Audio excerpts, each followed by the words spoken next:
Í þessu myndbandi langar mig aðeins að sýna ykkur hvernig maður getur stjórnað því sem sést á ytri vefnum. Þá er ég að tala sem sagt, það eru flipparnir hérna aðildasöfn og svo reyndar líka hérna vefsýningar. En ef ég opna aðildasöfn, þar sjá þið lista yfir þau söfn sem eru í sarpi og þið getið stjórnað til dæmis hvaða mynd birtist, textin sem birtist hérna og svo þessu hérna safngripir í sviðsljósinu, vefsýningar og svo líka er hægt að setja inn þjóðhætti og fornleifar ef þeir eru með slíkt á ykkar safni. En þetta er sem sagt gert í innra kerfinu. Maður þarf ofta að smella hérna á línurnar 3 í efra hægra horni til að sjá sem sagt borðan hérna fyrir ofan. En þá gætið þið séð sem sagt hann að flipa hérna sem heitir ytri vefur. En hérna ef þið sjáu en ekki þá þarf að fá heimild hjá okkur í gegnum notendastillingar. En við mælum með því að allavega einn á ykkar safni sé með aðgang að þessum módúl. Hér undir er sem sagt hægt að setja inn vefsýningar og svo er þetta sem heitir söfn. Hér ætla ég bara að taka sem dæmi byggðasafn Reykjanesbæjar. En hérna inni getið þið til dæmis breytt þessari forsíðumynd á ykkar safni. Það er hægt að hengja inn aukamyndir líka hérna undir rafræn skjöl. Hérna er hægt að breyta hlekknum ef vefsíðan ykkar breytist eða það e-mail sem tekur á móti veistu meira eða pöntunum breytist. Hér er sem sagt texti sem þið getið sett inn sem birtist fyrir neðan safnið ykkar og það er líka hægt að setja texta inn á ensku. Og það er bara gert með því að stilla hérna tungumál á EN og þá birtist sem sagt rétt tungumál þegar þið skiptið á ytri vefnum. Sem sagt ef þið skiptið hérna yfir í ensku að þá birtast ensku textinir hérna fyrir neðan.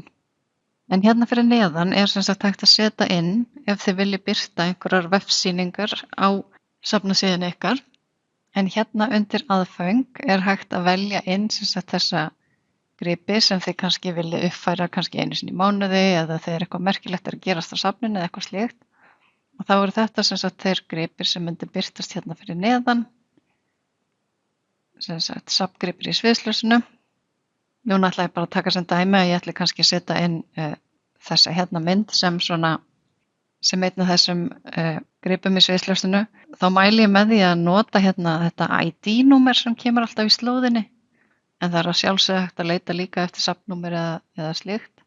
En þá smellir maður sem sagt hérna á plúsinn og svo er hægt að leita eftir þessu ID-númeri eða hvað sem þið eru með. Þá vel ég hann á listanum. Og smetla OK og þá ætti hún að birtast næsta dag á vefnum. Svo bara myndi ég setja næstu. Segjum að mig langi líka til að sýna þessa.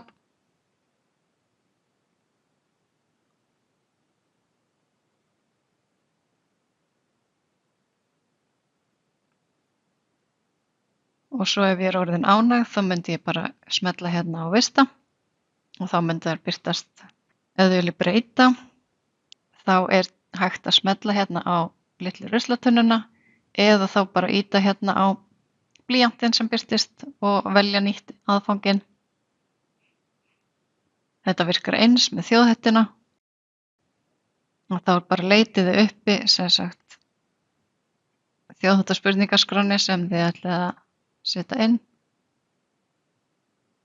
og þá myndi hún birtast hjá ykkar safni daginn eftir. Sama hérna með sýningar og rannsóknir, þá myndi ég bara leita uppi sýninguna, til dæmis með nafni eða ID-númeri. Og það sama með rannsóknir, þá myndi ég bara leita eftir til dæmis heiti. Ef þið viljið breyta forsíðumyndina sjálfa, þá bara hlaðið þeim upp eins og venjulega og svo myndið þið draga yfir þá sem á sjást fremst. En það er sem sagt þessi mynd sem myndi þá sjást fremst og líka hérna í yfirliti. Ef þið viljið lagfæra textan eitthvað sem sjást safnið ykkar, þá einfaldlega smellið á textan og hér getið þið breytt af vild. Ef þið viljið búa til nýjan texta, til dæmis setja inn texta á ensku, þá getið þið smellt á plúsinn valið hérna það sem heitir sarpur.is, valið tungumál EN og sett inn enska textann hérna.